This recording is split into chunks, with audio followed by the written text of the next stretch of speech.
Sveiki, mano vardas Milda, aš esu leidyklos Vaga projektų vadovė ir norėčiau Jums pristatyti neseniai perskaitytą knygą, tai yra Žoriso Karlo Huysmanso romaną Atvirkščiai.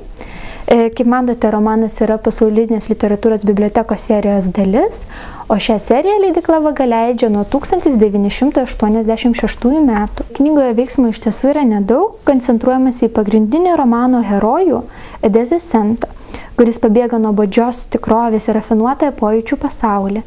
Jisai išsikelia iki gyvo kaulo jam įgrisusio Paryžiaus į priemiestį, kur gyvena vienas pats sau ir pasineria į savo pomėgius. Iš tiesų, man asmeniškai, skaitant šią knygą, buvo įdomiausia tai, kad, tiksliau, ta keistoji jo įnoringa užgaida, kai jisai užsimanė gyvo vėžlio kiautą padengti auksu ir inkrustuoti deimantais. Iš tiesų buvo labai įdomu skaityti, kaip jisai preciziškai rinko deimantus ir derino juos tarpusavyje.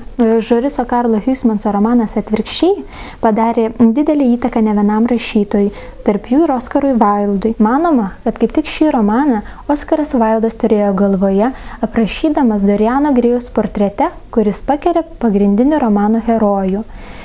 Iš tiesų tikiuosi, kad ir skaitytojus sužavės šios knygos grožis.